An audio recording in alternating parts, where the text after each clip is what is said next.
Good evening, everyone. Can you hear me well? Are you ready for the fight? Okay, that's good. So the format is like this. Before actually I give a brief introduction before I introduce the two team leaders. So initially the two team leaders will kickstart their opinion with their own thoughts, and for 5 minutes each. So then the mic will be moving around this whole hall, and anybody who would like to share your thoughts, and please feel free to share your thoughts. Don't be too diplomatic. Be as open as possible so that the gem of knowledge can come out of this whole discussion. This topic, you really look at it, I think it's you may look like a two ends of the same coin, or maybe like a two ends that need to be connected, or whatever it is, but we have divided this team. I think the Cognizant team came out of this particular title, and it was a similar topic, a similar discussion was happening inside Cognizant. I heard that it was an excellent show. And so the only thing is, instead of innovation, replace it with knowledge management. And the two teams, one is going to talk about for process and culture. The other team is actually more focused on outcome. First, I would like to introduce Karthik Ramamurthy, who is actually the team leader for the topic related to process and culture. I know him for more than 20 years. He was my college junior, and our relationship goes back to 1987. And we have... Sorry? He didn't like me. Absolutely. We tried to, but somehow we are two nice people. And so we have traveled together to various colleges. We have presented papers together, and I know him so much. And at the same time, I know him so much about his involvement in project management. It basically takes project management as his own baby, and his complete dedication now the last over a decade is actually PMP. Is actually a president. He was the president of PMI Chennai chapter. Now he is an active member. He's going up the ladder in the PMI chapter. There is an immense of knowledge. You can learn a lot of things from him. But the only thing is going to come share the experience from the product management perspective. I would like to invite Karthik to come and take this seat. And next, I would like to introduce another very interesting, looks silent, a very interesting person with, when she talks, the knowledge automatically, emits out of her head silently. And Meera Vijayaraghavan, and heading one of the team is knowledge management. She has experience in innovation, and she has experience not only from a technology standpoint but also from a implementation standpoint. So he works with not just knowledge management as a standalone team, but actually he travels within an organization. Works with the support team, works with the delivery team, works with a training team. So it tries to blend knowledge management with the real business functions. So it's one of the core responsibilities to internalize knowledge management in various business functions. So she's going to talk about knowledge management should be driven, focusing on the outcome. I would like to invite Meera.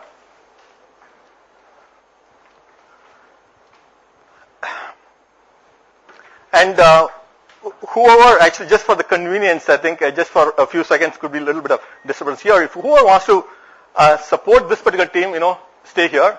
Whoever wants to support this team, is more from the perspective of process and culture, please come to this side. So just easy identification. Is it already naturally aligned? I don't know other options. You also need the Solomon walk by you. So if you change your mind any time, so if you get convinced on the other side, you can always move. There's no issue actually. So I like to... Absolutely. And sometimes it happens in Niyanana, right? It will happen based on outcomes. Absolutely. And let's see who is able to have the highest level of convincing power, and that the movement takes place. No, we're convincing together as a team. Now that we've all decided to sit on this side, I think we are in it together. Academics do not look at outcomes, so... Well, it's on the students. Okay. Thank you. So now I'd like to, let's request Meera to give her 5 minutes talk on what her thought is.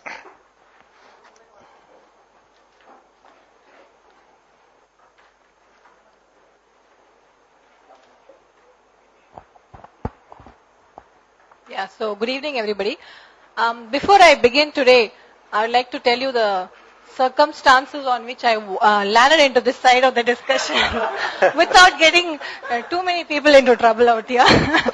So I had this call where, said, we are going to have this topic and, we're going to go for one more day, and if we don't get a speaker, we'll come back to you. And by the way, this is your side of the topic, so you have to speak for this, okay? So having said that, I don't have any, anything against this. So because if you look at, like he correctly pointed out, it's two sides to the same coin. But before we embark on any business initiative, I think the first thing we do is what we want to do. So what we want to do always comes before how we want to do something. The how follows. So it's, even if you look at the KM philosophy, it talks about what, why, and how. So before you get into what you want to accomplish, if you get into a how, which is a process part of it, you're not going to be able to go back and reflect on, are we on the right track? So to me, fundamentally, this is not only for KM, it's for anything that we do, be it an enterprise initiative or a social responsibility, corporate social responsibility, or any initiative that we look out. It is the key things. Now, it's possible that, when you start a journey, in your initial thing, you may not have very tight business outcomes. Your focus may be just employee engagement, get people, viral adoption and stuff like that. But they are also outcomes, because before you want to, move to higher order things out there, you definitely want to look at what we want to accomplish before you even get into how. So to me, there is no creativity in any process unless you set a what. So every day we are in take a goal. If I like to take Sukumar, he always sets up this, MVP, the first thing. So it's all about what you want to do first, and then you go about how you want to do. Yes, process is a part of it, but it's subsumed in this whole journey. It's a way of change management. It's a way we will drive the culture, but it doesn't exist in isolation in itself. It's a means to a journey. It's not an end in itself. That's the primary submission I would like to make onto this, and we'll fill in more based on how the queries are around this. Thank you, Meera. Karthik. So nobody disputes, first of all, the value of knowledge management. You're there 25 meetings so far. I did my MCA project at TCS, probably 1 year later than LP. And my project was to do something called an activity-based costing system. The stuff there was Oracle Forms, Oracle 2000, whatever it was. And I was scared, this form that we were developing, nobody would want to fill in. Right? It is not just your regular timesheet. You have to fill in what module of the project, what activity you are involved in, and we also had to do the hard part of writing a report of who hadn't submitted that week. Right? Name and shame kind of stuff. And I was afraid what would happen with it. Now, the data that came from the form was something TCS won lots of bids with, because they had the exact data of how much initiation costed in a project. How much was the cost of design, right? So, this process was very important. Now, I completely agree with Meera. Now, don't everybody move there when I say I completely agree with her. This part is right.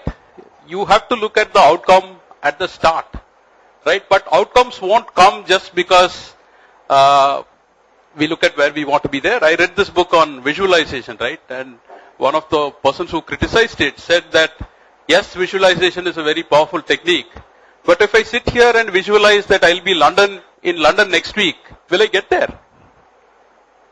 No, just visualization won't get us there. So it is very important to have those steps involved. And we talk about the ends justify the means. I don't agree. Parvez knows we are having this conference on project management this coming week. And one of the stuff that we had mentioned was current members of PMI get 900 rupees of the conference rates. Now there were people who had been, there were a group of I think 12 people who had been members of PMI 2 years back who paid 25.50, the lower rate. And when the registration team went across, they found they were not PMI members, and they came to them and said, look, we see that you're not PMI members. We said, current member of PMI. They said, then we don't want to attend the conference. Now, at the start, for us, it was very, very important to get to a certain number so it be financially viable. So do we say I get 10 delegates? I don't want to lose a big chunk of 10 delegates. So I will go ahead and give them the 25-50. No, I can't. The rules are the rules. The process is the process, and sometimes we have to do what is right. It is not like in the last 2 hours of a 2020 or a one-day match where we say, it doesn't matter how the runs come, as long as the runs are there. Right? So we live large companies, governance, ethics. I'm not talking process becoming red tape. That will be the end of processes. But processes are critical if we want to reach those ends. And I'll end with this stuff from the Bhagavad Gita, right? Karmanye vadigarascha. That means don't look at the end or the rewards. Do your duty and the outcome will follow. That's what Dhoni also says. We are not looking at the opposition, we are not looking at winning. We are looking at building a good team. It is a process. The results will come. So that's my stuff. As we move along, I'll give some practical examples from real life. Good start. Before getting into the audience, just one quick questions to each of you. So when you're trapped in a particular process, or culture, or a model, do you think that it will lead to stagnation, undesirable outcome? So with that perspective, what is your thought process? Very quickly. I agree. Processes have to change, and in a sense, if you've got processes and the processes are not working, you have to change some of those processes.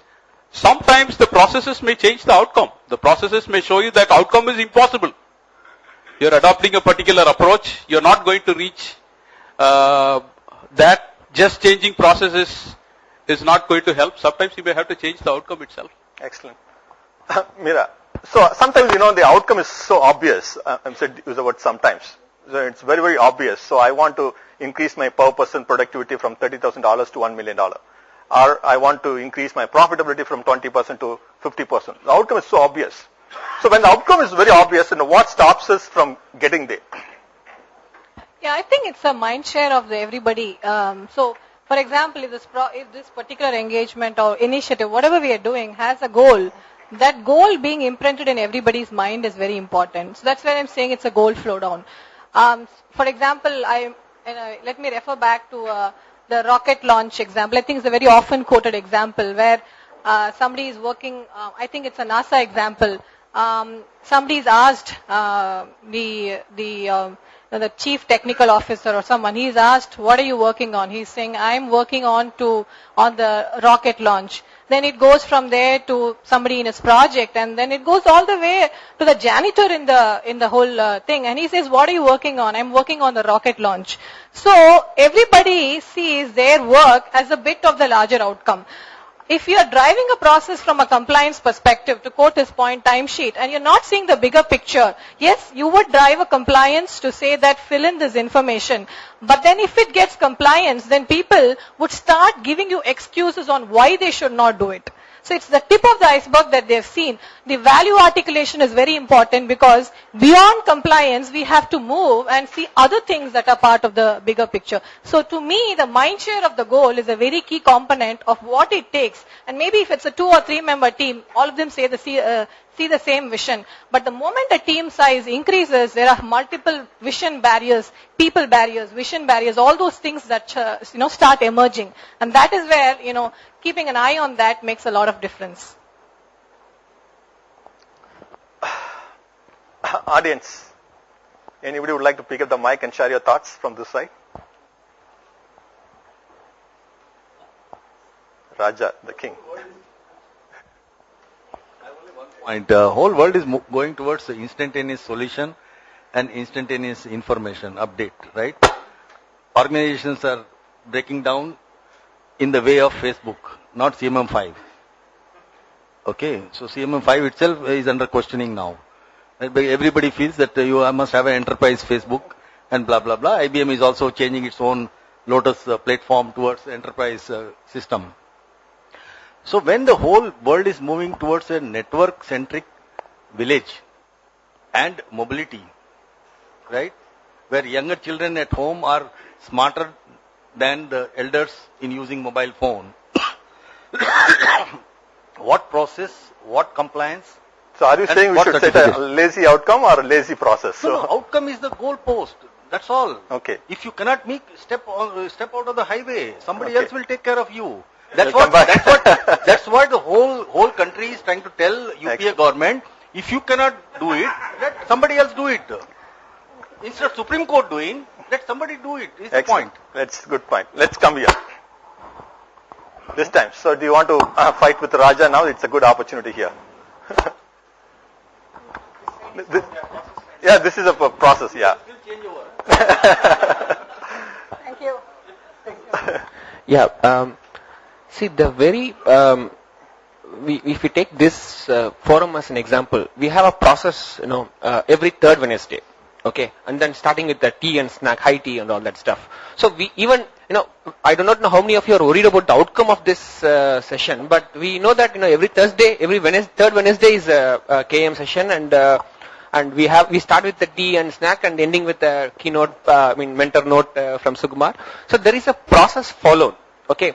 And every time when you come, what will be the outcome? What will be the outcome? I do not know. Maybe we will be much more worried about the tea and snack, but the outcome is there. See, like if you quote the same Bhagavad Gita example, do your duty without expectation. So similarly, we have to bring in a culture first. If you take Adam Curie, Marie Curie, and all that stuff, they had a culture of innovation. That's why they all got Nobel Prize. Even while sitting in the chair or something, in dining room, they must be talking about only science. It's a culture. We have to build the culture. Once the culture is built, everything will come into picture. We are still making the roads dirty and all that stuff because we don't have that culture in place. Okay, if we have a culture in place, things will come automatically. Okay. So are you saying a quarterly video performance will come automatically? Ask a young CEO. Every day he is worried about his job. Yeah. So. You ask him, and he has got only 90 days needed to. Of course, definitely things will come if culture is in place. See, the outcome is not embedded into the transactional element. Okay, when Kumar, when he started on this initiative, he had an outcome in mind. He wanted people to share. He wanted information flow to happen. He wanted this cross-organization networking to happen. It's for a purpose. Now, how these outcomes are taken into larger outcomes for each of our own benefits is how we take it. But definitely we come here beyond the tea and the coffee, and because we see some takeaways out of it. Now the outcome was part of the design of this whole initiative. And you will not see it in the transactional interface that you're having in everything, but it was part of the whole design of this whole initiative. Excellent. LP, I have One second, I'll come back, Karthik, please. Yeah. First, excellent slides, whoever, prepared it. The kind of questions that were posed to each other was, really, they had to answer that question. That's very Like, for characteristic instance, of Lakshman. Last No. Yeah. Very nice slides. Thank So, to, sir's question, meaning he was mentioning that we come here more so, with the process. I've been coming for this meeting, process and culture. So, I've been coming for this meeting quite, a few times now. Main reason here, looking at, KM, first it was like, one thing was networking and so on. But the next is, unconsciously I was able to find that the essence of knowledge management was getting inside. Be it, we bought different fields, law and, so on. So, how can I apply it to my team here back? So, I figure out that, what is there is, the process is there. The knowledge management for the team is there. But what is the outcome? How many people, get back to the portal and really check? Maybe, that's the place where the loop is, becoming smaller. And the process, hand in hand with the outcome will, definitely be the final. Thank you. So Karthik, so actually whenever you have thoughts, just raise your hand so that you can easily move the mic. Yeah, see, this takes me back to a debate we had at Infosys yesterday. Unfortunately, 2 debates in 2 days. And It was on a different topic about Indians being risk averse. And somebody came up with a very interesting expansion of QSQT. Most people QSQT think it's Kaimat Se Kaimat Tak, a movie and all that. And yesterday it made sense because it was Valentine's Day. But he said in the corporate world, QSQT is quarter se quarter tak culture. I want to make that 10 cents in revenue this quarter. So I will not take the money to invest in innovation or invest in knowledge management, which will bring me big results in the next 2 years. Because the market expects me to make this quarter revenues, or my stock will plummet and top executives will lose a lot of their compensation. Right? So unless we have a process in place and look long term, we can't just be short term driven by this is the result I want, so this is what I will do. Raja, I have a question for you. And see, sometimes what happens is, I think as I already asked a similar question, sometimes the outcome, it's very obvious. If you look at the entrepreneurs, and everybody will say, hey, in 5 years' time, I want to become $100 million company, right? So I think sometimes that you call it greedy or ignorant. So it could be both, right? Or it could be a combination of these things. So sometimes are we getting too far? I mean, by defining the wrong outcome without looking into the details of reaching that point.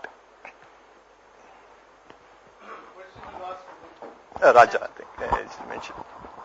I mean, I can add after. Yes, definitely. See, what is happening in my analysis, there are good practices, there are bad practices, right?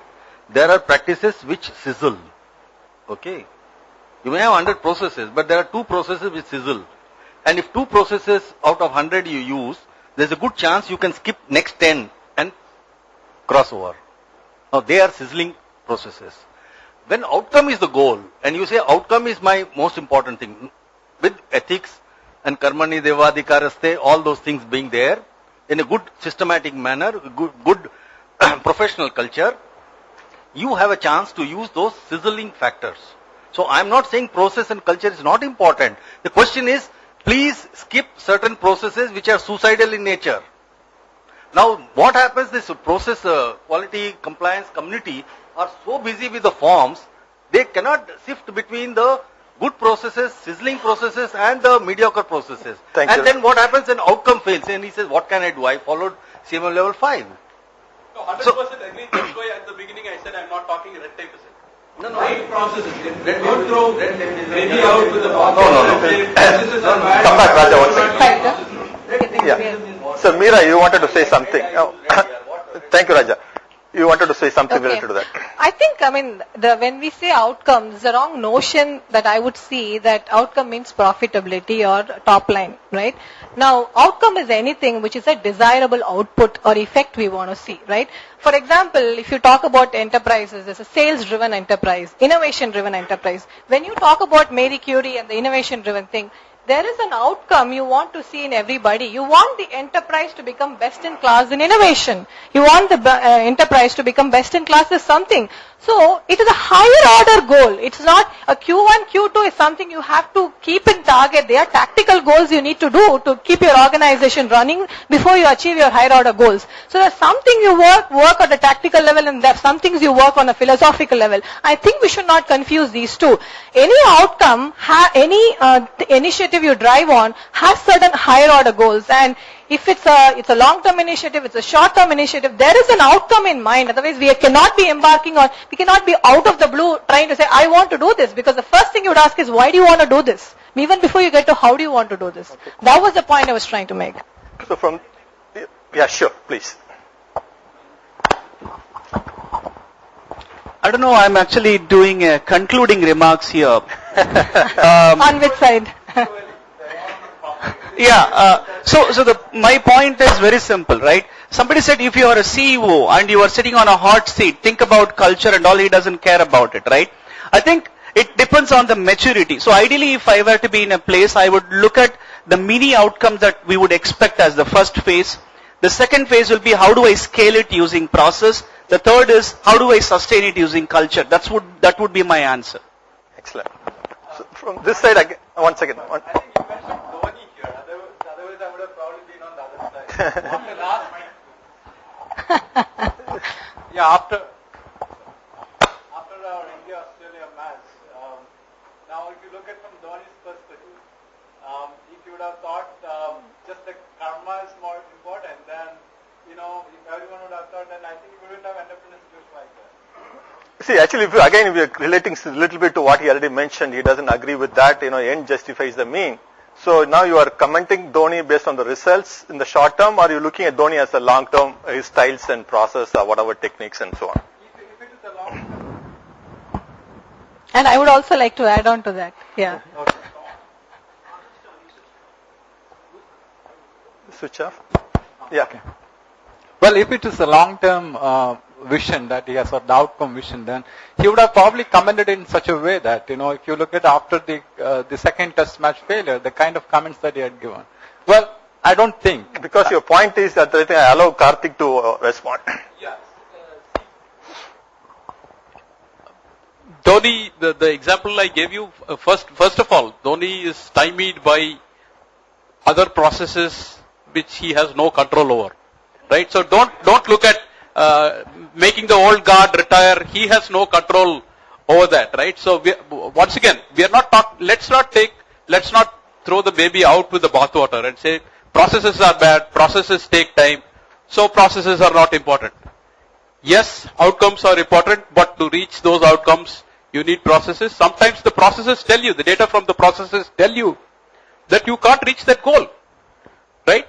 Processes sometimes drive the outcome too. The outcomes may need to be changed based on the data you're getting in. For example, lessons learned. Since I come from a project management background, right? Lessons learned sessions, everybody agrees here. I think everybody in this room will agree. Lessons learned from a project are very valuable knowledge, right? In many companies where I set up PMOs, I tell them the project cannot be signed off unless a lessons learned meeting has been conducted with knowledge coming out of it. So it's not a project manager sitting at a desk writing out a 5-page lessons learned report and then saying lessons learned is done. Right? We say this number of people should have attended, they should have been represented from all parts of the project, it should be stored in a knowledge repository. If I don't put in that one word saying the project cannot be closed off without a lessons learned session being conducted, right? Nobody will go to a lessons learned session because they feel it's an exercise in negativity, finger pointing and blame. So by having this one rule, which is process, saying this session you need to conduct, right? We are making sure. And once again, I'm not saying conduct a lessons learned session naam ke vaste. We are defining parameters around that, a meaningful lessons learned session. That process ultimately determines better outcomes for project in the future because these lessons were recorded. So having said that, I think I have one example. Sometimes what happens is there is one book called Rewards. So the outcome is as good as the reward that you set, so the metrics that you set. And sometimes that you set a metrics that you count the number of contents in the knowledge base repository to drive the success of or measure the success of knowledge management. And do you think in that kind of outcome, how do you ensure that that kind of outcome doesn't come into picture the whole place? What are the process that you go through? So when you define the content, a lot of junk content we can go into if you're counting quantity. So the outcome, you need to be a little careful into exactly, what kind of outcome that you need to set and not to set. Right. I think, I was saying a similar point earlier. It's not about, when you say outcome, it's not that it's about everything. What you're signing up for is very important. To borrow on the same example of lessons learned, why did you design that process? Because you want the experiences of good things or failures of one to flow. So there was a why. The outcome that you were expecting was such failures not to be repeated in another one. So there is an outcome to which you're designing this whole process. Well, the notion is you have to be, one has to be clear what objective one it is. And sometimes it may be scratching the surface, like you may measure how many content get uploaded or thing, but that may be a way you start on that. It's a process thing that you started that way. But focus on the outcome, because at some point you want to get to beyond that, measuring did one document get uploaded or 2 documents get uploaded and stuff like that. I have a problem in understanding the problems in setting outcome or following processes which aren't compatible with the requirements. So I would want to take this route. You're looking at how to have knowledge flow happen in an organization, and so what will drive it? And for me, I would want it from the source, and the source being the requirements, if in corporate context, the business problems. And so as long as the outcomes are properly defined to address the problems that we have, the requirements that we have, or in certain cases, the outcomes, if you say it explicitly, may result in frustration, thereby trying to take away the outcome to a much longer route. And so, are you saying that the outcome should be a short-term outcome always? No, I'm not saying that. I'm saying that you need to focus continuously on assessing and reassessing the requirements, or assessing and reassessing the requirements of the business problems. And the KM should be driven based on that. So if you keep on watching that, if the requirements or the business problems are continuously being defined, or driving the KM, then we would keep on changing the definition of the outcomes, or we will keep on changing the processes in tune with the business problems or the requirements. So my take is, you need to focus and continuously redefine the outcomes and the processes in order to match with the requirements. Okay. AB. Okay. Now I'll bring this discussion back to the basic question of business and IT alignment. Nowadays we are talking about certifications, right?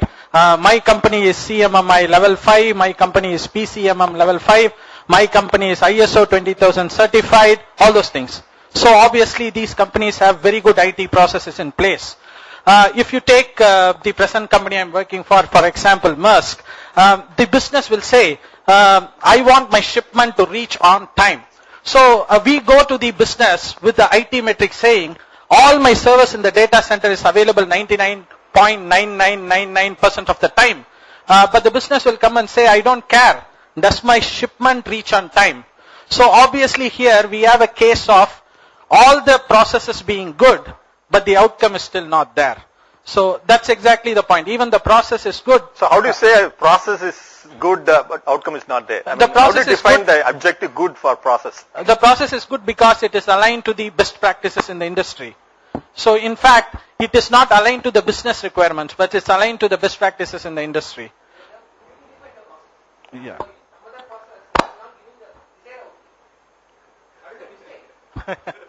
Okay. Here somebody Can I add on to share something? Can I add on to that? Sure. So I believe that the reason why we're looking at processes is once again just a derivative of the outcome. The outcome is that we need to get the shipment on time. When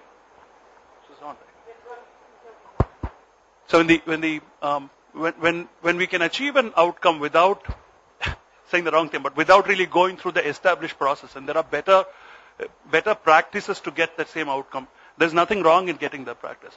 But can you repeat that practice again and again to become a predictable practice? That's when process comes in. So the obsession always has to be with the outcome. Because if there is no outcome, obsession with practice will only give redundancy. Right? Keep your eyes on the outcome and continuously evolve what you're doing. What you're doing could be practice unless it becomes repeatable to a process. So I believe that obsession always has to be at the outcome. Like Meera said, measurement in the middle can be, at an operation level. But if we leave the outcome out of the system and look only at processes, we're not going anywhere. That's my. Yeah, and I want to really add on to this this Dhoni point. Okay, now as much as he would come on the thing and talk about karma, we had this, during one of our senior managers meeting, we had Harsha Bogle being invited, and he did a workshop on how leaders should be, how do you make yourself a winning organization?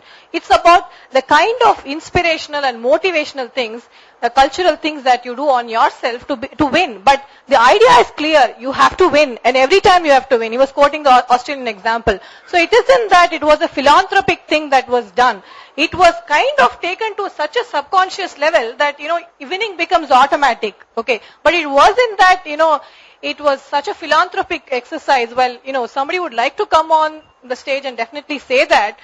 I'm sure there's a lot of, inculcation that happened within the group to make that happen. And that, I think there are a lot of peripheral systems that we know which, enable them to go through the whole process of making it happen. And they definitely are focused on outcomes. So to take the lead from there, I think if you look, if you recently read, some of the articles after the death of Steve Jobs, he broke all the rules of leadership. Right? you name anything, A, B, C, D, you broke everything and created the most valuable companies on this earth. Of course, the employees are valuable because his obsession on the outcome. We want to create the number one company, world-class company, highly profitable company, the best product, excellent product, high-quality product. Everything is in the minds of Steve Jobs. So much outcome-driven. At the same time, he looks at the means to sometimes, broke all the rules, followed, they don't follow a certain process. So in that case, There are exceptions. I like it. I strongly disagree because I read that Leadership for the New Generation. It was one of the required reading for the PMI Leadership Institute Masterclass.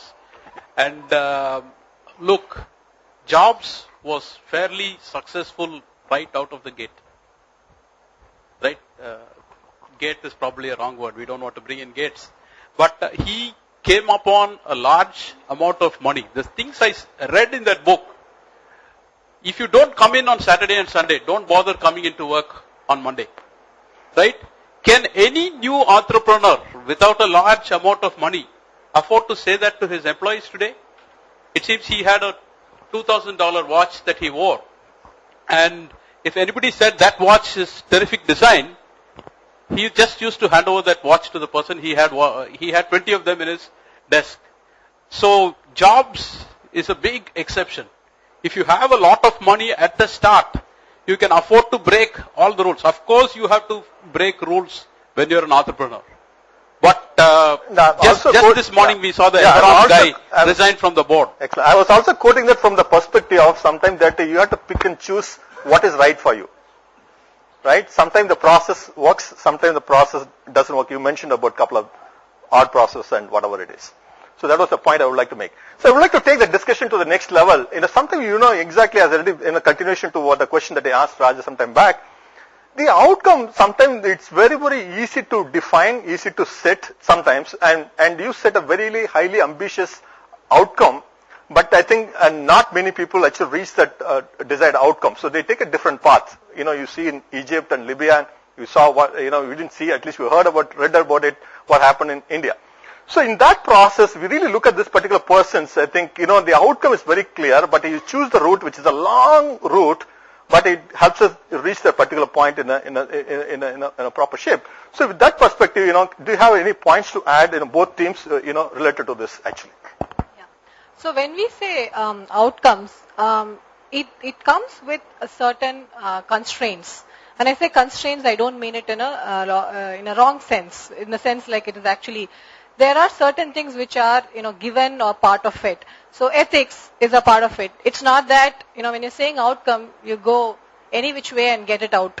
So there are certain things, and you work within those constraints. But then there are other areas where you don't have constraints, and you go out of bounds and try to get culture or process to get that, or solutions to get there. So to that extent, I think what he laid as a constraint was ahimsa, right? So in his appeal for a solution design in the whole freedom or a culture change in the whole freedom struggle, he put that as a constraint, and then it worked. So whatever we want to add on is not just one point outcome, is a set of things we also want to take it to the organization or through the to the mass movement along with it, and add it as an outcome, and that becomes implicitly part of the way it will be taken forward in the process. Excellent. You have okay, you want to start. Hi all. I'm sorry if I sound stupid when I talk about this particular slide. Stupid question, we might get intelligent answers. Yeah. Maybe. So the first thing is, if we talk about freedom, it took some 200 odd years to get the freedom. So only after Gandhiji and Nehru had plunged in, there was a success. If the outcome is freedom, then it was only after Gandhi and Nehru's period. So maybe because of the processes, we couldn't get freedom for so long, and because the process fell right or in the right path, maybe we got the freedom. And maybe the projection of outcome of freedom is also different after that. That's a good point. So projection of the outcome is more important. And I also think outcome and process should be complementary than, Yeah, two sides. It's obvious. Yeah, you wanted to say something? I think that's an excellent way of stating the point, yeah.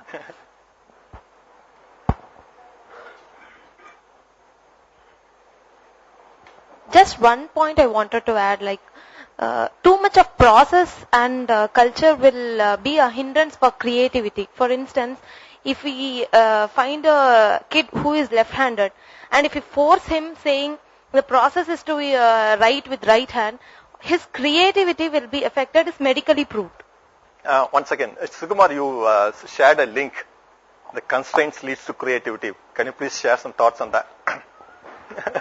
Sorry to put you on something, because it was just happened like, today or yesterday I saw the link he shared. I think there is a book out there. I don't think it directly ties to the point she is making though. Okay. So that point that the book makes is written by Patricia Stokes. I haven't read it. The extract says that constraints spur creativity. We all know that already. But what Patricia has done is, what are the types of constraints, and she has done a whole research on what type of constraint will promote creativity. So it's possible to add to you, it is possible that if you force somebody to be right-handed when they are left-handed, some function is affected. But maybe that will also spur creativity. We don't know. So there is research going on how to spur creativity, and one of them is constraints. I don't think it applies to what you are saying. See, if really, as long as the people live in a comfort zone, the outcome will remain the same. So they will not be, you have to be uncomfortable certain times, to lead to a different outcome. But once again, I think the crucial point, the crucial phrase in what she said was too much process, right? We are not talking about putting in place so much processes that they will stop creativity. But very, very many people use the word culture along with creativity. We must create a culture of creativity, right? So culture very much needs to be there. If there is, we can't say we will be a very, very creative organization. We will be among the top 10 most creative organizations in this country by this time.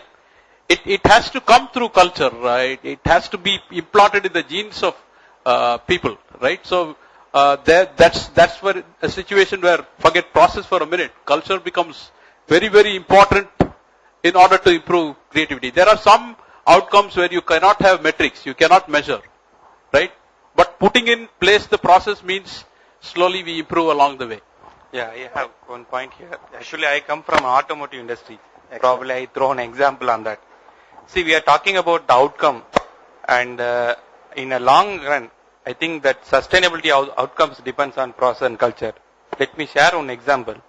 Like we are talking about big threes, Ford, GM, Chrysler. So that was the time 100 years back. So when the Toyota company formed, the CEO said that in next 45 years, we'll beat General Motors, Ford in terms of top line, outcome. So at the end of the 43rd year, they broken actually. So that is their process and culture which leads to get the outcome. I think that sustainability of the outcome is only depends on the process and culture. Excellent point, because you give a very good statistics, but because not all outcomes are short-term, goals. So the long-term goals, one of them is the freedom could be a little bit longer, about 2 decades. Look at this, half a century. And sometimes that you can't go and tell an employee, hey, you want to become this in 43 years. Right? So that is an issue. The other things, more than a decade ago, I learned, a lot of people are telling me that the Germany is the one example.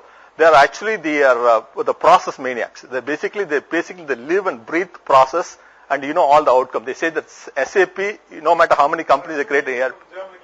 Yeah, sure. And SAP, it's actually is an outcome of the process-driven culture. It's part of their gene. It's a genetic, model of Germany. Look at BMW. Look at any of the cars, the world-class cars. Look at machineries that all you can see near Uragaram. It's all imported from Germany. And recently, the last, couple of months, there is a discussion happening on NASCOM that is the process is important for innovation. So a lot of things, there are, Six Thinking has process, there is like a TRIS, there are a lot of methodology, the process, I think sometimes it's not so much a constraint, but it facilitates the way, it creates a route to reach the particular outcome. Yeah. Yeah, sure. I'll just read the topic of this discussion. Should KM be driven by process and culture or by outcome? Because, sometimes we are lost in so many discussions. Suppose if you take India as an organization or an incorporation, whatever it is, and all the research scholars who get PhD, are supposed to be the KM guys of India. Okay. If you take that, what is the outcome expected from research scholars? Fantastic inventions or some Nobel Prize, right? If you take after Sir C.V. Raman, okay, few decades back, after that nobody got Nobel Prize from India. But there are several thousand PhD holders, okay, everybody sitting in colleges, nobody is from college, right? So most of them are in colleges and all that stuff. Next to you. Okay. Next to you. If you see the outcome of all the PhD guys, the outcome is they got a fantastic job in a college. Okay. But if you, for India, the outcome is zero.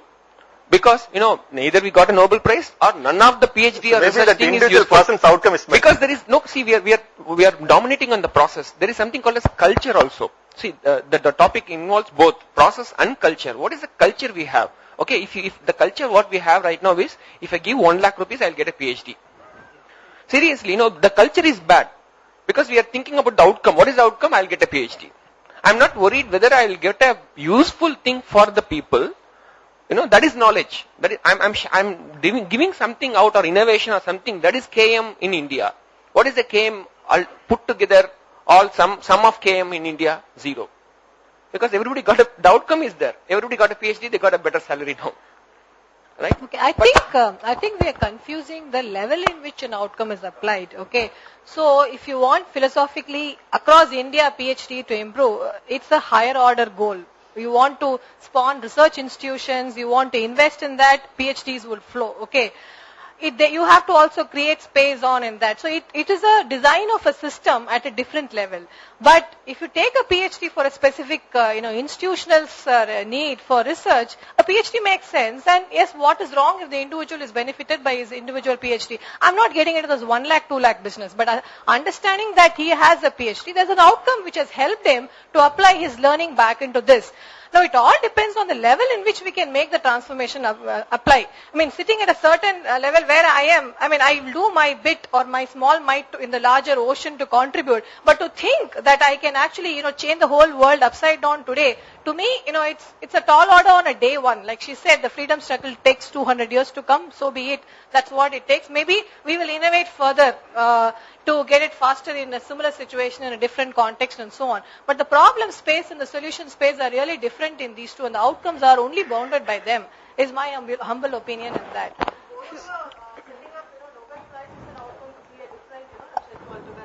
So many of the PhDs, in India, are actually, oriented towards making a societal impact rather than, applying for patents or for, going for Nobel Prize or applications.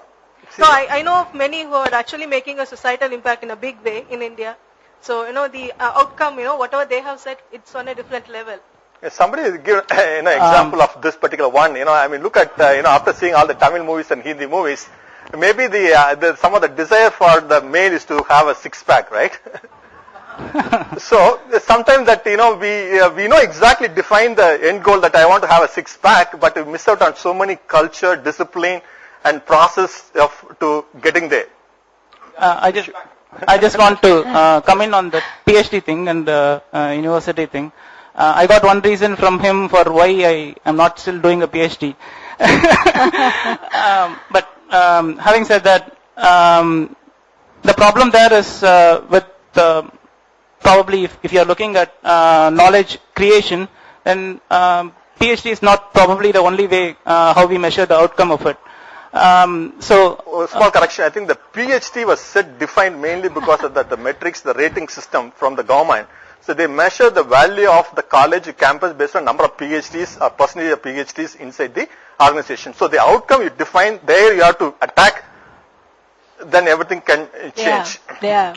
And putting it much more abstractly, that could fit in any particular scenario. If the problem that you are having in terms of, let me put it as time and space, that is the complexity of the particular problem, is small, which is handleable, then specifying the outcomes for it is easier. And making those outcomes drive those processes is much more effective solution. But if we are dealing with problems that are more tacit, like knowledge, or take the Krishna's quote, spirituality, or if you are fighting with battles which are having very complex number of parameters, it is infeasible for a human mind to specify outcome that could drive all those who are involved in that particular process towards that outcome until outcome could be reached. And so in those contexts where the complexity of the problem is too much, specifying the outcome and then every day getting frustrated that we cannot reach that outcome would result in not making an effective effort towards that outcome from every employee. And so in those areas, especially in innovation and knowledge sharing, where we are dealing with many tacit elements and where we are essentially looking at very long-term solutions, it is practically infeasible for outcomes to be very accurately defined. And so, and even if you define it, for commanding all the people who are involved in the particular organization to go in a mature way towards that outcome is not practically effective. So in those scenarios, it's always better that you tell, like Krishna says, it's not your job to worry about whether you're going to win or not. You just do what you're supposed to do. And what you're supposed to do is being built in the culture. In this case, he is a Kshatriya and so he has to fight for us. So don't worry about that. Similarly, you you put in forth the particular process by which if you follow it, eventually you go and reach it. So for any complex task, be it long-term knowledge flow or be it spirituality or be it freedom for a particular country, it is, if the outcome defines or decides or drives the particular process, it may lead to corruption of the process and may lead to downsizing the very outcome that we can possibly reach. And so in complex problems, processes and cultures may be much more effective a driving factor than outcomes as defined. Firstly, I don't think benchmarking PhDs as knowledge gurus is a great idea because we do not know where the knowledge comes from. We cannot expect, and so we have to manage it altogether. And secondly, I think there is a lot of outcome from the PhDs as well. It is not zero for sure, because there are a lot of NGOs like Bhumi, which is working for development in the villages, providing education and services to the poor, really poor people, and trying to innovate their own skills. And thirdly, it's like Obama said he has no clue why he got a Nobel Prize. So I don't think we should take Nobel Prize as the mighty cause or mighty thing. I mean, that's what I feel. Yeah. So Karthik, you have something to share. See, can you look at this actually? See when see from your product management experience, what are the smart moves and tips that you take to get to the desired outcome? Yeah, on a lower level, LP, somebody spoke about certifications, PMP, much valued outcome, right? So I think you attended one of our PMP courses, right? A lot of people do these kinds of courses, but we are the PMI Chennai chapter, and for us it is about improving project management, which I agree is an outcome, a disclaimer, right? So people come in, do a 4-day course, they spend a lot of money, do this course, and they say, I want a PMP. How long will it take? 3 months, right? One of the crucial things we tell them, it is not 3 months, it is 100 hours of study at the minimum. And we tell them, you finish the course, you go back home, you go back to your job tomorrow. There'll be a lot of work pressure, there'll be family pressures. 6 months down the line, you wouldn't have got your PMP because you have not taken the steps towards it. Nobody says outcome is not important. But to reach the outcome, you need the steps. You need to break it down. So I'm not doing a plug for the Chennai chapter course, but we tell them, look, here is a project plan. We are giving you a soft copy of a project plan which says, these are the things you have to do. This is how you study. So that in 3-4 months time, you reach that goal. Yes, the goal is important, but the path, the steps you take, that discipline, that culture saying, I will reach that goal, without that it's not going to happen. I thought Meera would mention about how India would win the World Cup, because I played a little bit of devil's advocate myself and tried to look at what she might say. But they said, at one point, the whole Indian team said, next year the World Cup is in India, we are going to win it. They visualized. Outcome, they said we are going to win it. But then they said, what are the things we are going to do? Every single match we play, we are going to assume we are in a World Cup final. How would we react? Right? Yes, they had an outcome, but all those steps are very important. Entrepreneur, the visionary, he can lead. I read in that same Steve Jobs book, he said one button, nothing more on the iPhone. One button, and they said it cannot be done. Yes, he mentioned that outcome, but it required a lot of people to come up with those complex steps and the discipline and working late hours to actually get there. So, yes, outcomes are important, but without those steps, that is where you're talking about the smart steps. For example, unless you build a culture of sharing knowledge, right, it is not going to happen. When I'll finish very shortly.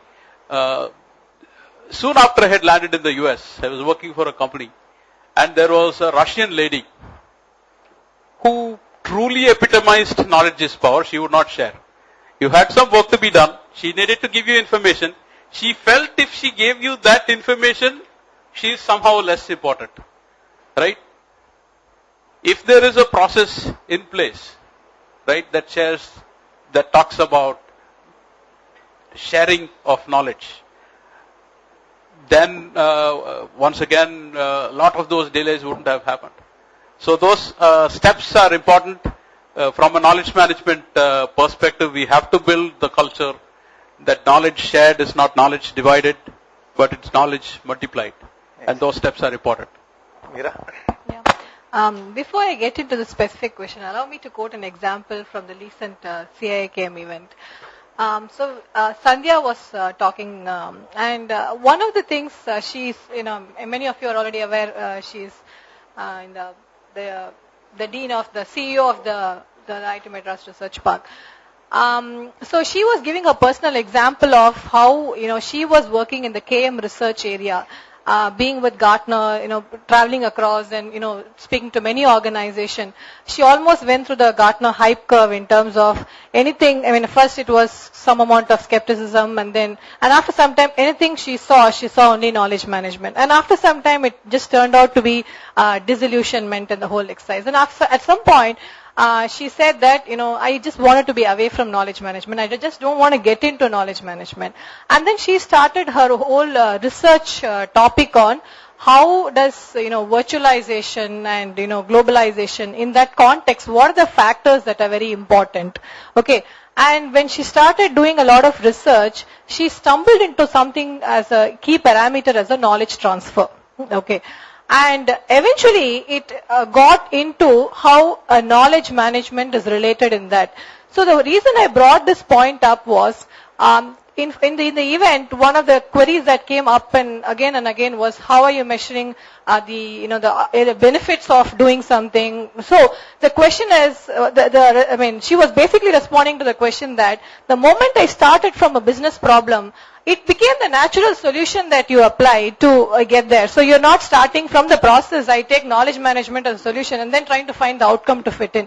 Once I start from the outcome, knowledge management is actually a very key portion of the process that I, land into. So I thought it was a very excellent example that, of somebody's personal experience, and I just wanted to relate it back.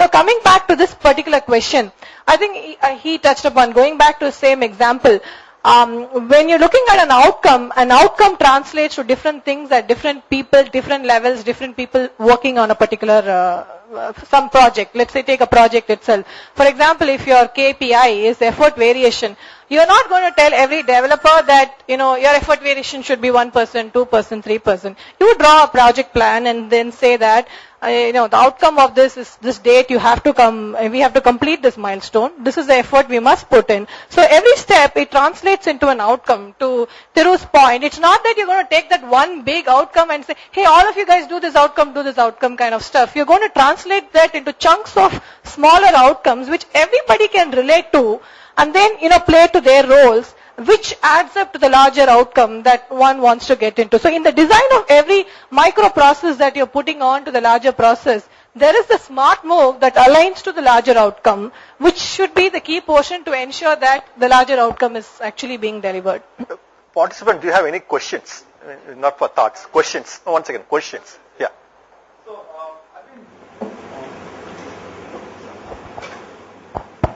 So based on a couple of examples I've noted down, it's a fantastic example of 200 years of freedom fighting. And when Gandhiji and Nehruji came, we won within few years, probably. I mean, within few decades. 43 years for Toyota to make that, beat for winning next World Cup. That is 5 years or 4 years or 8 years from now, not this or next. PhD outcome. Last month, the world, the most innovative countries, India came sixth. I'm sorry. Sixth. Yeah, India is in Where number. did you read that? I think sixth on value for the money. Sixth on the amount of innovation we achieve for the amount of money we invest, from a return on investment. Whatever. So something. So now my question here is that now things. Let's say if Toyota is starting today, and Ford and GM they're already there. If they create that vision or the larger outcome, would they say 43 years or would they say next 10 years? One second. Got it. I mean, let's collect a few more questions. Excellent question. What's the question? Actually, I may not be competent enough to open my mouth in front of the big people. Hey, no problem. Everybody. Just so what's the question? Sorry, sir. Yeah. Actually, my question is to Karthik, sir. Sir, will it be wrong if I want an outcome Please don't call me sir. Sorry, Karthik. No, it's okay. Actually, Karthik, will it be wrong if I want an outcome to be standing over there and answering people after 5 years from now? Sorry? Will it be wrong if I want to answer people like great people? To answer people like you? To have an outcome? It's a good Okay, sure. Yeah, It's a good outcome to look for, but it is not going to happen just because you visualize it. There's a lot of steps you're going to take. For example, I agree with that point. Take mini outcomes. But even those mini outcomes, to achieve them, you need the work and the process. I'm sorry to interrupt on that, sir. No issues. You need to, if that's an area you want to do, you need to study 1 hour a day, or you need to browse the web. I'll come back in 1 second. One more question. No, that's an excellent question. I'll come back to that point. I mean, let's have some more questions. I just want to know if the business problem or the requirement, are we equating it to the outcome? Are they same? Yeah. An outcome is what you want to get. We are assuming that the person who is defining the outcome, What's the requirement? It's a need. A need is, an outcome is a statement of what you want to achieve. but in many of the systems that I see, example, whatever he stated, we thought that creating more PhDs would be a desirable outcome for addressing knowledge creation and for knowledge sharing, which is not happening. A mistake because of the wrong specification of the outcome. So in many cases, systems are failing in as I said, tacit areas because the outcomes are not equal to the problem that we are having. Some people might look at it as an opportunity. Yeah. So many years ago, actually, there was one book I was reading on requirements. It said that the biggest failure of Y2K is because somebody did not ask a question whether it should work beyond 2000. One fundamental question did not ask, so you put a 2-digit format instead of a 4-digit format. Then our IT people might say it's an opportunity. Yeah. Once again, before getting there, only one on a lighter note, but it'll make more sense actually. See, the quality guys were hated in many IT companies. Okay, so one guy jovially told this example. One pharmaceutical company came up with a pill, which he said, if I take this pill, all the guys will write excellent code, no bugs. Okay, so all the quality guys were taken away from the company, and then the reason quoted, these guys have the pill. So they write excellent code, so you don't have to be there. So every day, for 1 month, everybody was writing bug-free code and all that stuff. And after 1 month, what happened was again, there were bugs in the code and all that stuff. And the CEO was very confused. I have invested so much money in the pill, and I do not know why people are writing buggy code. Is the pill anything wrong with the pill? The pill company will say, no, there is nothing wrong in the pill. Only thing is that people are not taking the pill. Okay. So then the quality guys were again hired back and ensured that please ensure that everybody is taking the pill. Okay, so you need to have a process. Okay, the outcome is finally high quality code. Okay, but you need to have a process in place where people take the pill also. Excellent. So one second. Let's before coming to the point, Mira, do you want to address this interesting question? You was talking, if you are starting a Toyota today, will you set a 43-year goal as an outcome? Yeah, I mean, I think that's a very valid question and oft asked question. Maybe, what Toyota went through, I mean, I'm not really a Toyota expert to answer the whole question, so I would rather take it as a generalization. So what one goes in the journey is also contextual depending on the other parameters that, are part of. So, like, to quote Sukumar, the obliquity that, after he was sharing, I was reading that several things we think is, a straight path correlation through that, but multiple things fall into place to, take you to an outcome. So maybe in the context of where they were, what was the landscape at that point in time, it takes 43 years. But maybe there's an opportunity to crash an innovation in the thing, because you have learned from some of those and different constraints and different solutions have emerged. And there's an opportunity to crash them, and that is where, some of the things that we're looking around in knowledge management and stuff like that would go a long way. Like I said, I'm not here to answer the... The timing and the external influence. Well, if Toyota say that 43 years, probably is a longer time. Maybe 10 years they could have achieved that. Same Egypt, you mentioned about the freedom fighting in Egypt. It happened in over 2 months, right? I mean, not... But no, you're talking about the last climax scene, Yeah, it's a right? tipping point. So it's a tipping point. But you need to look at their cooking. Actually, I had the same point to hers when she was talking about the freedom struggle. The struggle was happening throughout, but there was a tipping point when, people, I think that's when I said she made an excellent point that when people were suppressed so much that they were able to see what the outcome of the independence would be, the visualization of the outcome stuck into people's mind about a free India, what it means to them. The tipping point happened and the change happened. It wasn't like that happened overnight, though you got the freedom at midnight. I'm sure, it's a journey that was a longer one out there. Yeah.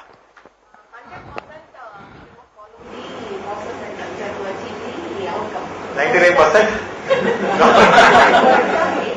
Deliverables around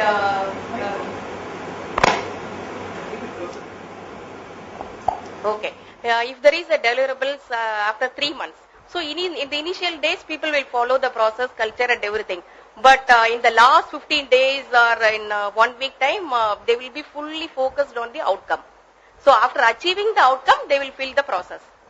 This is what in real time this is happening. So lessons learned before doing the project or Real after time project? it is right. Okay, real time it happens, but is it right? So no. Achieve the outcome. No. That is because the process wasn't followed properly earlier, right? The planning was not right. So don't say I flout the rules at the end because I got. How many times, right? You delivered that code, right? Breaking all process in the last 15 days. How many times did the customer reject it because it wasn't properly documented? No, but the customer... You bought the midnight oil and the customer rejects the deliverable. No, right? Customer will not reject. For customer, the outcome is the main focus. If No, that is what you think, right? And once again, I'll give you this very brief example. When I was working for Peregrine Systems in San Diego, they had a world-class product called Service Center. That was a help desk product. I was volunteer fire warden for a particular floor, which means when a fire drill happens, it is my duty to make sure everybody gets out within a certain amount of time. And there, nobody knows the fire drill is going to happen except the fire warden. It is not announced. Right? That is when you really find out how people will behave in terms of a fire. Unfortunately, many organizations I have seen, everybody knows the last 2-3 days. Right? So you're not simulating what will really happen if a fire comes in, which is the very purpose of a drill. So there was this situation, we knew there was going to be a drill at around this time, but even with us, they don't tell us what exact time. They say it could happen any time within, because we also need to know how to react. So this, the warning bell goes off. Most people leave. There is this man sitting in a corner office, around the size of Sukumar's office when I went there, right? In fact, I was telling my Chennai chapter people while we were waiting for you that it was a similar office. It's a man, VP, his name was Steve Kaiser. He is on his phone, talking very seriously. And I said, Steve, you have to leave. The fire alarm is going off. And he said, Karthik, this is $1 million deal I'm talking about. Tell me, is this a drill? I said, Steve, I can't tell you. Now, I could lose my job. Right? But that process had to be followed. Now, Steve may not close that deal. Because in the future, there could be a case where he could lose his life. So there are situations when it is a question of discipline and culture. And I didn't lose my job because he respected that I was doing my job in following that particular process. So we could not say outcome-based $1 million deal lost, so we will not follow that process. And I think all of you have seen this joke about the software industry life cycle which talks about what the customer described, what the analyst understood, the customer, and there what do we talk about? Documentation, how far along on the standards we are? Nothing. Right? So the Japanese take 25% of project time planning, but it reaches them. Many times we say following process gives us problems, but it is those processes that will save you much more time. It's a vicious cycle. I'm so much firefighting that I don't have the time to follow processes and have a culture. It is because you're not following processes that a lot of that happens. And you're right. I've been in those situations. I've been a software developer myself. It happens. But it's not, the fact that it doesn't happen, if it happens doesn't mean it is right. But the team knows what are all the critical process and non-critical process. It's a convenient, no. Is it like a convenient process or inconvenient process or critical or not? So it is also a function of having too many unnecessary processes. I agree. I was the first person to say that processes also have to be reasonable. I have an interesting point. Yeah. If it's 3 months, don't have a waterfall model. Have an agile model. So what is right? What is right is a function of outcome, what you want to achieve in a small project, and then take a... Not for an outcome. Definitely everything there is an outcome actually. But to achieve that, should we drive, that's why I read the title again, should we drive the train through this or that? So how do you drive something? Is it through process or through outcome? Outcome is the design of the question. So I would like to add on what Karthik said. I have a very interesting scenario. 2 weeks back I was in a school. A bunch of us were sitting in a classroom. Inside a classroom, it's a closed door, we were doing a meeting. And then outside the school was almost done and the national anthem was going on. Right? Because some of us were just sitting. There was one of us who was a retired army person, our colleague. Instantly, right, he stood up and he stood up, right? It took a little while for us to follow him and stand up because we would have definitely stood up. But the point is, this army person instantly stood up, right? Now, for many of us, right, when there is a national anthem, standing up is a process, right? We are being told to do this, right? And you do it, right? Over a period of time, this man is an army man, right?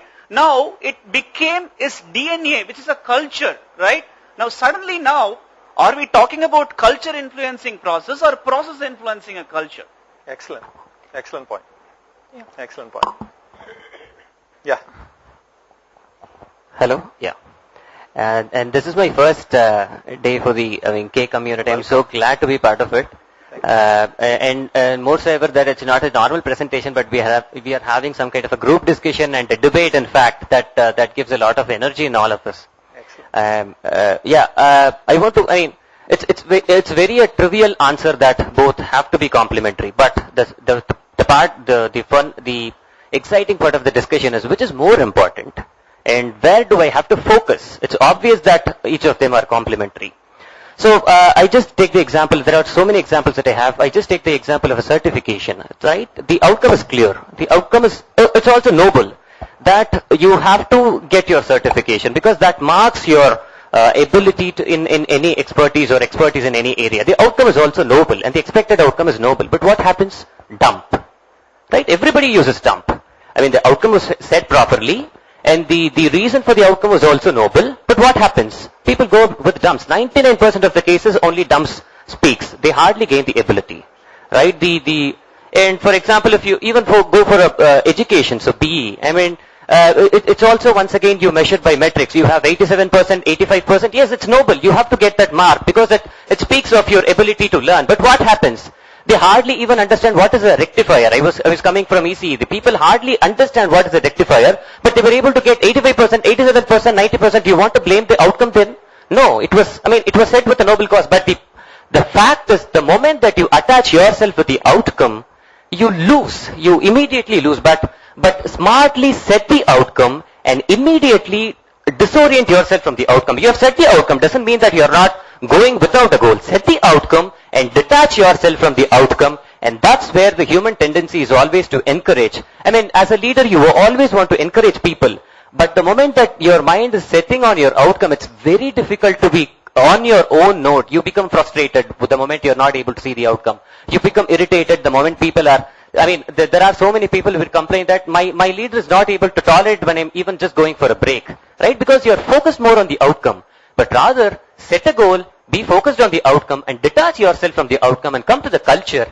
And I think that's the way to win. Yeah, good point, but I'll argue on her behalf here. The point is the outcome was not the right outcome because you wanted to advance in your profession.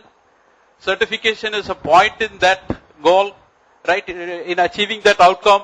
If your point was, I will become a better project manager, PMP is one part of it, then you will not go for dumps, right? So saying that certification is the outcome, right? So it was a wrong outcome which caused the wrong processes. So there again, the outcomes also have to be the right outcomes. I would say certification is a noble outcome and even because it's a piece of paper. Yeah, and even for example, in the US, 7th standard kid can be a programmer in a large organization. Go and tell that to Infosys today or any other organization. Will they take a 7th standard kid as a programmer even if he is a genius? Right? So the outcomes also have to be right. I think, and I fundamentally agree, and that's the point I was alluding to earlier, that the outcome is something that you inculcate yourself in the mind. So you take it to a subconscious level where you're detaching, but it's the fact that you need to step back at every point in time and find out. That is where, if you take a certification process, it's not the right outcome that you're looking at. It is the enablement of the process, and if you have not enabled that process, either you think that process should not exist or the process has to exist and you've not enabled it the right way. Those are things that help you to reflect back every now and then. So though you have inculcated it, you have to, reflect back at every point in time and find out, are you in the right direction on the outcome? And coming back to the outcome in the learning itself, there's a whole theory on the learning, outcome-based learning that is floating, right? So where we have classrooms, we have mark-based. It's not that outcome means marks. Outcome could be like an experiential learning or exploratory learning. Recently I was reading, I forgot the article, where they were looking at, how does the assimilation of this whole exercise happen. I think I forgot accelerated learning in the 21st century. That was one of the book I was reading about how you are trying to put what you are learning to use and an outcome that you're applying, be an experiment or something that you're doing to apply what you're learning is an outcome. Outcome is not necessarily a certification, it's a marks. It's basically how you're looking at applying what you're doing. That could be a way you look at it in a learning situation. Subhash, wise man, talking finally. So much of examples given on the Indian freedom struggle and all that, so I want to quote that too. Post the freedom, there was a bigger problem, 526 states in India. And Vallabhbhai Patel and Menon had one clear outcome, make it as one India. But what process worked for one princely state didn't work for another princely state. Indeed, no process worked for Hyderabad and Jammu and Kashmir. So, process keeps changing over a period of time, but then outcome is the one which decides, is mine. No, is it the smartness in choosing the process decides or only the outcome? My personal take is the outcome is the bigger. Okay, so any other questions? Okay, thank you. I would like to.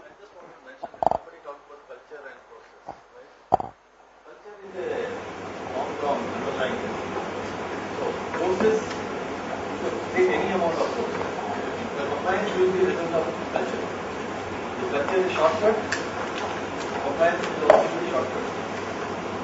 So, culture is a fundamental head of the organization. Culture comes from the top. That is one point. Second point is the interesting point since a lot of biggie companies, people are there. Now, there's one company which is outpacing largest company in India in terms of revenue and performance, right? And I understand that company is even outpacing Infosys US results. All are following the same CM level 5 and all certifications and everything same. People are almost from the same batches and the same group. Why is one company pacing it fast forward? Is it because they don't know the knowledge, or they don't have the process, or they don't have the culture? Can somebody answer it? Why is the number 4, number 5 company is trying to be a threat to number 1 company in India in terms of performance? Excellent. So I'll try to answer that during the conclusions. He's already looking at the watch. So, really, I mean, it's an excellent, sharing of thoughts, and you can see all this cosmic race is going, all over the place. So I would like to conclude, both of them did an excellent job, and of course, equally well, the team members also did an extremely great job. So I'd like to just give the, concluding, remarks, and, if you have any further questions, obviously, catch them up and have a, one-to-one conversation. Let me take, a few examples. This is one of the examples because a lot of people, spoke about education. I mean, let's take as one particular example. In the last 15 years, if you go back and drill and look at the archive of, Rediff, that you will be always find the things, saying that, the self-sufficiency level of students is less than 25%. Right? And everybody would know that actually they want to make every student self-sufficient, every student employable. Then there is a debate on employability and employment. A lot of debates. So, I mean, one of the, college speech, I give a lot of speech in college. In one of those college speech that the principal was actually in a stadium. Normally I don't stand in one place and talk, and I was just walking on the stage, and I mentioned one thing to all the students. To get that one piece of paper, you mug up the 40 subjects, but to get your life, leave 2 or 3 subjects, right? And I did that in my MCA. Of course, I was mugging up certain subjects. I scored high marks from the, rank perspective. I also wanted to be a top ranker, achieve that. But at the same time that I did the one particular thing, choose one subject is asking a particular person, like his name is Ramkumar. Ramkumar, you tell me exactly what it helped you to get into Wipro. 2 years, I was behind. He is my 2 years senior, right? At that time he didn't even join. He said there's only, 2 things matters, Unix and C. I was living Unix and C right from first semester. Normally that subject comes only in my 5th semester.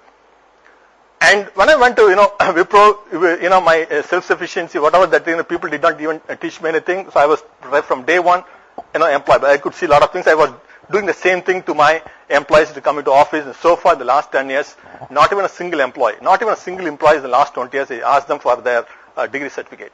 There's one person after 6 months joining the company, he's saying that, sir, actually I want leave. Take Karthik, I don't follow HR process. I don't follow leave management process. The last 10 years, there's no leave letter, I've received. People decide to take a leave, and they go on a leave. Which I felt that the particular process is a roadblock as far as, business is concerned. So you have to pick and choose. You may be right or you may be wrong, but you have to pick and choose. You have to be so adamant in your culture. Last 10 years, we never had any permission. People will come and inform, saying that, I'm going on a leave the next 2 days or 3 days, and sometimes work doesn't work. And 6 months, he said, after they said, take it. I didn't even ask for a reason. So I need to go and prepare, and I need 1 week leave. And what are you preparing for? I have 2 arrears. I have 2 arrears. I have to go and finish it. And that person is actually one of the valuable person to a company those days, right? A lot of times, what end of the day is actually, I will always put in any example, you can bring this into this particular umbrella of greed, laziness, and opportunity. As long as there is an opportunity for a company which is not following a process, the people will continue to live. As long as that the laziness is actually is part of our culture, we continue to not follow the process. Again, it's related to the opportunity. The moment the one thing that only, as Andy Grove said, that only a paranoid can serve, is the moment at any point in time, if survival is an issue, if there is no opportunity, believe me, then everybody will realign to whatever it does it take to survive. So always you get back to what is an opportunity, something that people are very comfortable in defining an opportunity, which is a comfortable getting it. And that's where the challenges begin. Who is reaching the top? Who is just surviving? There are companies in India, there are companies around the globe. It's that, hey, I don't want to become an Infosys or Cognizant. I just want to go home at 4:30. That's why I'm running this, my own company. Right? And there are people like that, but who is going to the top is actually the cream, is doing everything right to get there. And that could be a process-driven culture, whatever is the culture.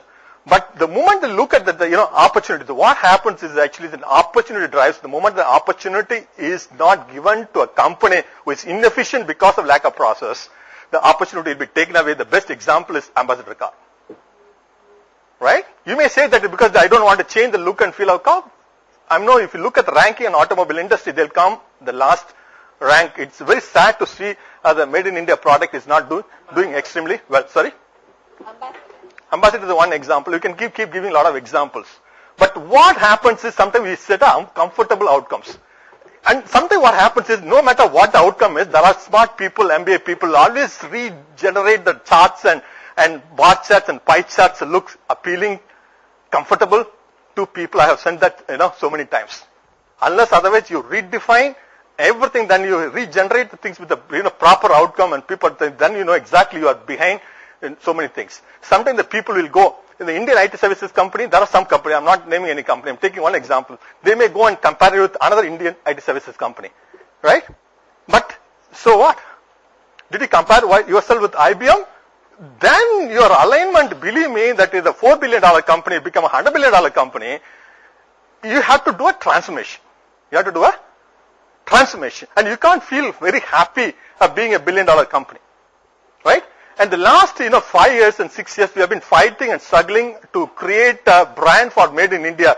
Rajan knows, he is actually one of the active participants. We have been literally crying out for help, literally fighting out in the NASCOM forums.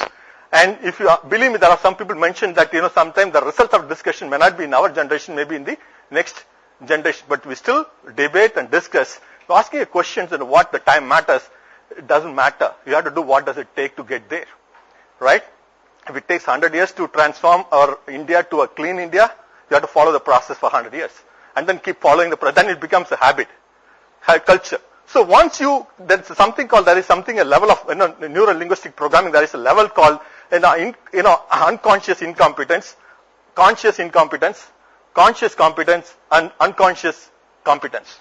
So that means you have to move away from, sometimes you don't know exactly what we are doing right, what we are not doing right. That's unconscious incompetence. Then you get to the highest level of maturity, which is like unconscious incompetence. You don't know exactly what you're doing. So that is a life and that is a culture. When we embrace, believe me, the process is important and equally important is an outcome, because my psychological factor, my comfort factor will force me psychologically mesmerized to define an outcome which I can reach. And at the same time, psychologically I can be mesmerized to define a process which I can follow. Right? So both of them is actually a trap. Both of them is a suicidal, both of them is a trap. So sometimes you may fail in the short term, but you have to go and say that you failed in certain outcome, but it's still a long way to go. But a lot of things, if it is easy, everybody will do, and that's why you have to redefine yourself. If you want to become a leader, you have to set an outcome which is really ambitious, and you have to follow all the process. I don't know whether it's 1 or 1,000 or 100, all the process. You can't go and tell the doctor, suppose you have some medicines that if they give like 100 medicines, you can't go and tell them, doctor, it's too boring. Just give me one medicine. Or maybe can I just take 2 each? Maybe I'll try one medicine for one day. You can't say this. If I have to take 20 medicines, I have to take all the 20 medicines. It's simple. Right? So what matters is the ability to diagnose your problem, an ability to define exactly, because the many doctors, the successful doctors, is the ability to diagnose. So everybody has to go diagnose the problem, define the right outcome, and put all the process, no matter how many, all the process in place so that your winning is certain and your outcome will be certain. Thank you very much. Yeah, I think both of us completely agree on that. I'd just like to add on to that.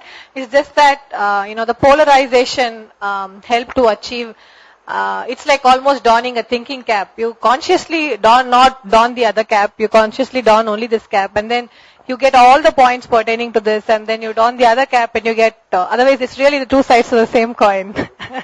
Absolutely. So, once again, like I said, I took her side somewhere in between. They're both required. Just having the biggest outcome and not having the discipline to work towards it doesn't help. At the same time, just getting mired in red tape and say, for example, we want to be like IBM, we'll follow all their processes. That doesn't help us where we want to go. So, like LP very correctly said and Meera said, they're both required and both need to be in moderation. Bangladesh can't say that they will win the next, or Zimbabwe can't say they'll win the next World Cup being held in Australia in 3 years' time. However much process they put in place, it's not going to happen. Processes need to be sane. It cannot be do it for the sake of process. At the same time, the outcomes also need to be reasonable. Thank you. Thank you very much, Lakshman. Thank you very much, Lakshman. Now I request Sukumar to share his mentor.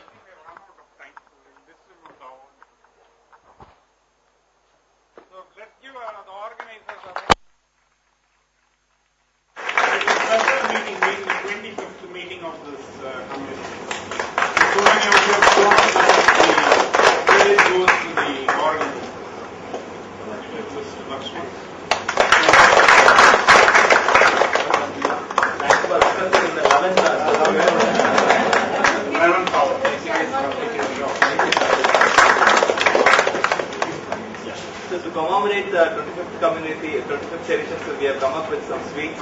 So please feel free. Okay.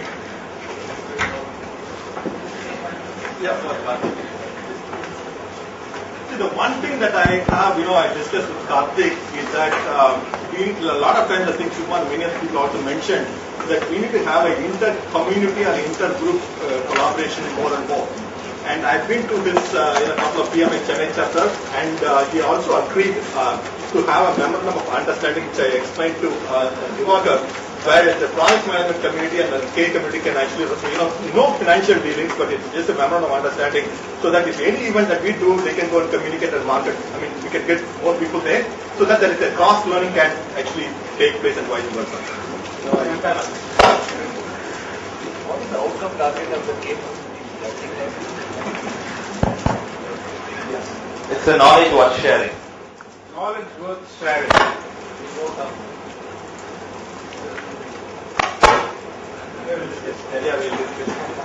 Okay, so we'll absolutely be for it. Divakar has also been part of the Chennai chapter. I think we have a group of around 1,300 project managers, but it is similar. We only get around 150 attending each meeting. So we've had a similar kind of partnership with the Software Process Improvement Network SPIN, where all that we do is we communicate details of our events to your membership. You can do the same thing. In our case, it is slightly different because non-members actually pay 150 rupees to attend our meetings, but we can work out something specific where we say we can have 5 members nominated by you come in free, and the rest we can have a discount. Once again, we can exchange speakers. There's a lot of other stuff that we can do. So since this is a knowledge community meeting, this weekend the Chennai chapter is conducting a 2-day conference on innovative project management for competitive advantage. The aim once again is not that it is PMBOK, not that it is theory. These are things that work on the ground, really help projects. So it's a 1.5-day event. Sukumar actually is going to be the chief guest at the valedictory function. We have Rajshri from CTS also one of the speakers. But this is not just IT. This is speakers from across all industries, and we have a similar big debate which talks about project management best practices. Are they best used by the core industries or by IT? So we'll have a similar kind of discussion. Once again, it's going to be keynotes. It's going to be case studies on how companies successfully delivered projects. I think Infosys won the best project of the year award this time for an NGO project they did, taking a Shiksha project where they applied a lot of these concepts, and they're going to talk about how this helped in their success.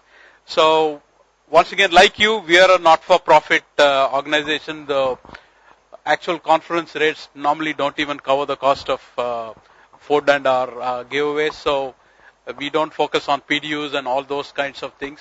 It is about knowledge, and we are putting our action where we are putting in action what we are talking about. We were mentioning to Sukumar, even the badges, we are this time having QR codes. So rather than people having to exchange visiting cards, you scan somebody's QR code, you can store their details on your phone. So it's an excellent event. It's 350 seats. I think Parvez, I think Prasanna just sent something that says that we have already sold out around 330. But since it's community about knowledge, I think we'll be able to help you out. Probably by tomorrow evening, we will be closing registration. So if any of you are interested, please let us know. We'll be able to help you out. So thank you very much. Thank you, Karthik. So we have a process here. So thanks for the opportunity for memorandum of understanding. So we will discuss with our board members, and then we will give the outcome as quick as possible. Thank you very much. Okay. So quick thing. So we are planning for an annual event. So there is a small sampling which I would like to do on behalf of board. So how many of them are interested to attend the annual event on, if we are going to have it on Saturday? Maybe you can raise your hands. Maximum of 3 to 4 hours.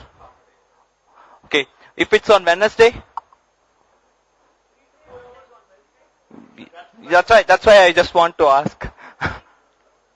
Evenings or mornings, preferably on Saturday. Okay. Thank you very much. Thanks for this. Yes, I got it. So majority of them have mentioned it on Saturday, so we will plan it. I will inform based on this information to the board. So thanks a lot. See you in the next meeting. A quick update. There is a tweet tag on #KCC25. So maybe if you want to refer, maybe you can get it. Thanks for the live tutors whoever has presented here. Thanks.